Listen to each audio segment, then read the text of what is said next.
Hello, welcome to the playoffs edition of the OK Preps Extra Podcast. I'm Patrick Prince, joined as always by Dean Rule and Barry Lewis.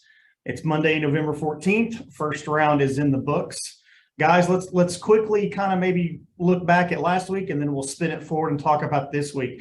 Barry, we'll start with you. What stood out to you the most during the first round of the playoffs? Well, the Rejoice Christian lost to Beggs. That was just stunning to me. Never saw that occurring, especially after Rejoice had beaten Beggs by over 50 points in the first, early in the season. So no way did I see that happening. And Beggs had just lost the previous week to Sperry. So Patrick, I know you were there. I guess it was a story of the onside kicks. 100%. I mean, there were other factors at play, obviously, but when you get four onside kicks and then they pretty much did it all night long. And like I said, you get four of them, it's just deflating, because there were times when, Rejoice has this, has had this high powered offense, even with Chance Wilson injured, with Cale Marley running the show, they've still had this, amazing offense. And they would kind of, maybe score or even have a deep run. They had a turnover or two. But then, so you think, well, maybe this is when they're going to get back in it. They got to score, they got a little momentum. And then, it just seemed like Beggs would always do something just to kind of squash any potential momentum that Rejoice could make. And those onside kicks were a huge part of it. The other part of it was Chance was a little rusty. I think he would tell you that. He wasn't 100%. He wasn't running great. Their offense just never got going, had some costly turnovers. But through all that, Barry, it was a 7-point game at one point, or was it a 6-point game? I think it was like 34-28 kind of at one point. And you think, well, maybe this is when Rejoice gets it going. And they just couldn't. They could never get over that hump. And then Beggs would come back with either an onside kick or their running game. The running game was just unstoppable all night long.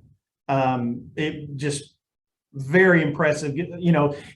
I keep saying Rejoice had an off night, and they certainly did, but give Beggs credit for just going for it. And Coach Tennyson said that. He said, we got nothing to lose. We're just going to go for it. That's what they did, and it worked. Well, when you have two D1 athletes like Beggs does with Red Martell and Ryan Grayson, that even though you've struggled, which they had, you've always got a shot, especially at the lower levels. At the lower classifications. And so that's why I thought going into the game that even though the earlier meeting would seem to indicate otherwise, I kept on thinking, well, Beggs at least has a little bit of a shot here. And they certainly did. And Coach Tennyson is a great coach. I mean, his background, just look at his resume, all his time at Jenks and his time at Beggs. It just shows you that he's a great coach. And so that was certainly the stunner of the night. Dean, what did you think looking at it from afar? Yeah, I mean that's a hard game not to talk about stunners in, because I mean, could you really? None of us. I had Rejoice as my class champion in our Friday paper, and almost everyone did.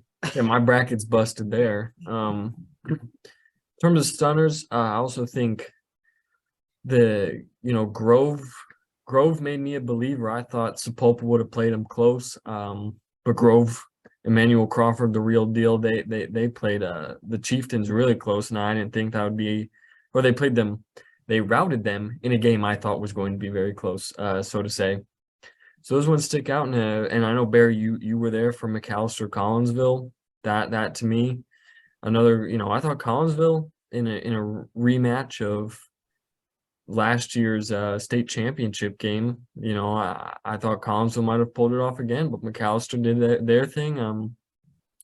So it was, as I was always told by you guys, that this first weekend there's going to be your upsets. This is where teams can lose and things happen. And as I was sitting there Friday morning, just kind of looking through the schedule, I said, no, there's no way there's that many upsets. These games all seem pretty clear cut. Not that Grove was an upset. They were the favorite there, and for good reason, but Beggs Rejoice, just goes to show you that's why you play the games. Well, I kept on thinking there was going to be a big upset. I thought that Sapulpa was definitely a candidate to pull off that upset. And I also had thought that Pahuska could be a candidate to pull off an upset at Victory Christian, although I wound up picking Victory. But Victory made quite a statement themselves as they just routed Pahuska. So we knew there was going to be a big upset somewhere. We just picked the wrong one. That is very true, Barry. All right, guys, let's spin forward to this week. Some really good games this week. You can look up and down. There's a lot of good ones. Barry, let's start with your game of the week. We got BA Union, and then Dean will come to your game second. Barry, how do you see BA Union going down? I think the last 3 years they've met in the playoffs. So this is the fourth year in a row these rivals have met in the playoffs, which is pretty interesting in itself. And all the last three playoff meetings between the teams have all been thrillers. And so even though you would think that Union should win this one easily, because Union is 10-0 and Broken Arrow is 5-6, Broken Arrow, there are reasons to think why this is going to be another great game, a potential to go down to the wire again. Broken Arrow is a much different team than it was earlier in the season. A lot of their really key offensive players were very young, didn't really have any experience when these teams met earlier this year. They've got that experience now. They're proven. They're playing at a very high level. This is one of those games where you can really throw out Broken Arrow's 5-6 record. You look at what they've done over the last 4 games. Their only loss during that time was to Jenks, and Jenks is playing as well as anybody right now. So, and that was a game Broken Arrow outplayed Jenks for the most part until the very end. So Broken Arrow, I think, is a very dangerous opponent for Union. And again, when you look at the playoff history, and these teams have met a lot in the playoffs, Union's usually won, but they've always been, so many of them have been close games, and that second meeting often can be closer. And, you know, even though Broken Arrow lost by 21 earlier this year to Union, that's still like the third closest game Union's played. So it wasn't like Broken Arrow was routed. They've got to generate more offense, obviously, than they did the first time against Union. But I think Broken Arrow is certainly capable. And there's also the issue of the bye week, which I think you want to get into that later. But I think that could come into play here. Dean, what do you think? Yeah, so this is just another one of those weeks, Barry, where it's pretty much 1A and 1B in terms of which game really is the game of the week. So to me, I lean a little more Jenks Mustang. You know, when you look at Jenks and what they've accomplished in the past couple of weeks, I don't want to say destiny, but they've really started to build up this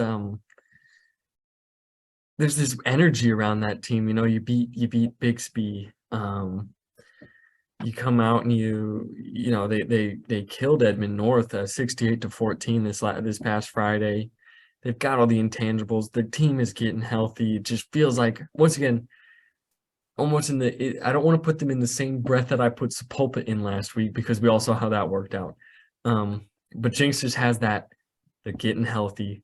They're hitting their stride at the right time. They're a dangerous team. But so is Mustang in the same breath. You know, when you've got Jacoby Johnson, Keegan Bass, Caden Jones, you've got all these great athletes over there in Mustang.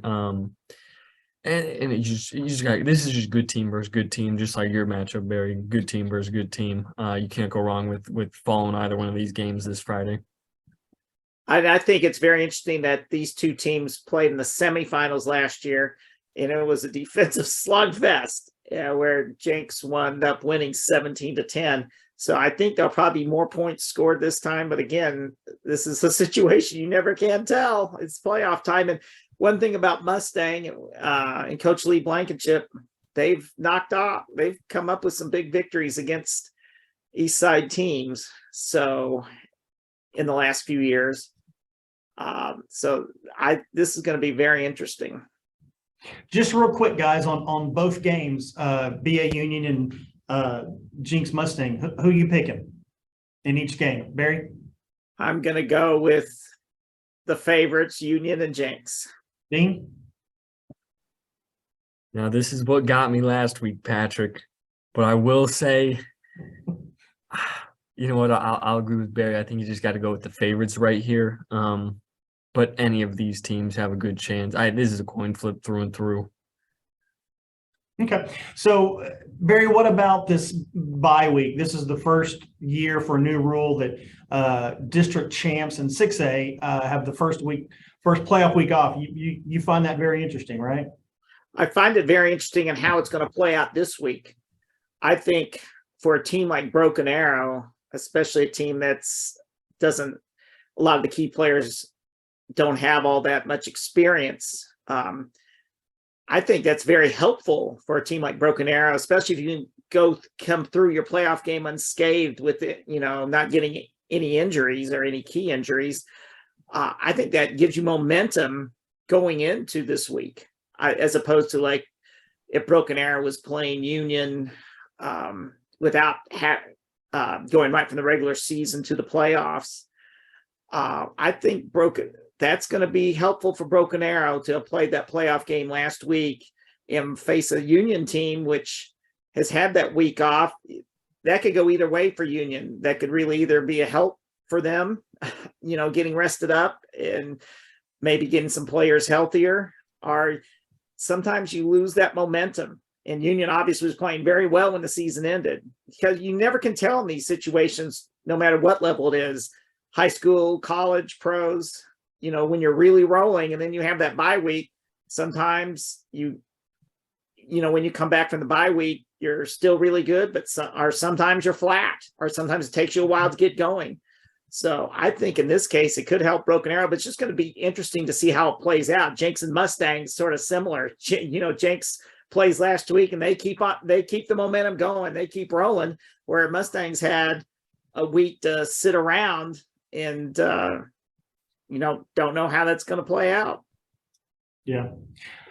Guys, let's talk about what non-6A games are you most intrigued by? Dean, let's start with you. Non-6A, what kind of matchups are you looking at? Let's see. I got my list, Patrick. It's a good thing you asked me.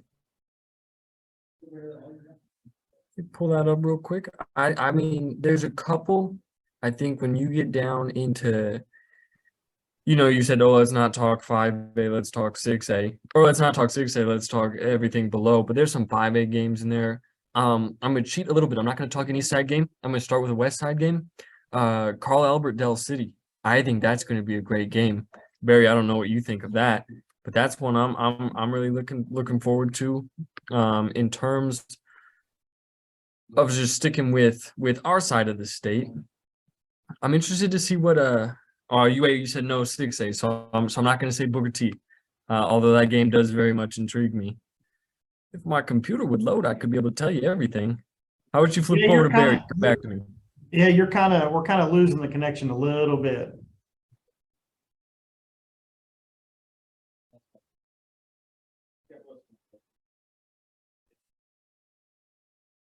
Dean, you with us? You guys hear me? Yes, sir. Sorry about that. I don't know what's going on over here. Wagner Tuttle, that was the other game I'm really looking forward to. Down there in Class 4A, that's one I think we really got to pay attention to. Guthrie at Grove, another one I really like, just in terms of, how about Guthrie, Barry, shutting down Elgin, and now they're going to go play another run heavy team in Grove. I'm not saying for all the Grove people, I'm not saying that it's going to be a close game, but I'm going to say it's an interesting game. Oh, it is an interesting game, very much so. And some of the games that I'm looking at, 5A, McGinnis at Coweta. McGinnis is a team that they know what it's like to get to the state championship game. They've been to a lot of them in the last few years. And Coweta's looking to get over the hump. Coweta's passed every test with flying colors this year. And can they do it again? Can they get past one of these perennial powers in the quarterfinals and get to the semifinals? So that, it's the history in the tradition of these teams. And can Coweta have the mindset that they're not going to be stopped this year? So that's very interesting, because McGinnis has been in this situation so many times and won. Can Coweta finally get that win over one of those Western powers and get into the semifinals? So That's very interesting. Then we've got a battle in 3A between city teams located only a few miles from each other, Cassia Hall and Metro Christian. I think that's just going to be a super fun game. You've got Cassia's Blue Swarm defense trying to stop Metro quarterback Kirk Francis in his offense. Of course, Metro's won a couple of state titles in recent years in 19 and 20. Cassia Hall was such a great tradition. They're looking to get back to winning the gold ball, which Joe Medina's won 4 of as Cassia Hall's coach. So that's a very intriguing matchup to me. Barry, which game are you going to be at BA Union Friday? Yes, I will. And it'll also be interesting looking at the forecast. It's going to be, it seems like it's going to be as cold as it was last Friday. So I don't know what that means exactly, except that I'm be glad that be at a game which has a warm press box. Yeah, I was on the sidelines at Rejoice, and it was 40 and windy and extremely cold. Dean, where are you going to be Friday? I'm gonna be well, so I'll be doing Jinx Mustang, our other big game of the week down there in the west side of the state. Hopefully it doesn't snow like it was the last Friday on the west side. That Midwest City game looked crazy against Piedmont. Well, that was cool to watch, at least on video, and maybe to play in it as long as you don't have ice. So just that was sort of neat when I saw the video of that. Yeah, it was one of those things where I saw that video and wasn't sure if it was in our state or not. Like I was like, is that here? Like it was, yeah, it was pretty crazy. All right, guys, unless there's something else you want to get into, how about we go to some final thoughts? All right. My final thought is, well, kudos to the OSSA. Finally this year, they have, for the early round playoff games, they have put in an automatic 7 p.m. start time. Now, the reason I say this is a big deal, yes, this is a big deal because in previous years, even though most teams have been playing at 7 o'clock for quite a few years, the OSSA kept on defaulting in giving 7:30 start times for the early round games, which just caused total confusion. Because when the pairings came out, even though teams ultimately could agree to move it to 7, it was still a lot of extra work and confusion. So a lot of times there was so much confusion for so long a time about teams, thinking, hey, we're going to be playing at 7:30 because that's what it said on the OSSA bracket initially. So thank goodness the OSSA finally this year defaulted to 7 p.m. start times. And I think last week we had 88 playoff games and only 5 of them moved off of 7 to 7:30. So that just showed you this was long overdue. So congratulations to the OSSA. Thank you for moving those games to defaulting to 7 p.m. start times. Dean, final thoughts. Yeah, so I think final thoughts. I'm just going to give a shout out to the community of Grove, Oklahoma. It turns out we've got a pretty big audience down there. I had quite a few people come up to me and say they liked listening to the podcast and they're big fans. I they had some fun at my expense after I said Grove's Pulp was going to be a close game. They wanted to know if I was a believer after Grove won 70-28. I said I was after Emmanuel Crawford rushed for 6 touchdowns. They had some fun at my expense. I think all in good taste, hopefully all in good taste, but a very hospitable group, very friendly crowd. So I just want to give a quick shout out to them. Well, and I'll add to that a little bit, Dean. I was with a couple of folks from Grove on Saturday night, and they did mention our picks, and they were paying attention. Luckily, I picked them to win, so I was in their good graces for at least 1 week. So anyway, great stuff, guys. Appreciate the knowledge as always. Everybody, thanks for tuning in. Have a great week. Stay warm, and we'll all catch up next week and break down more playoffs.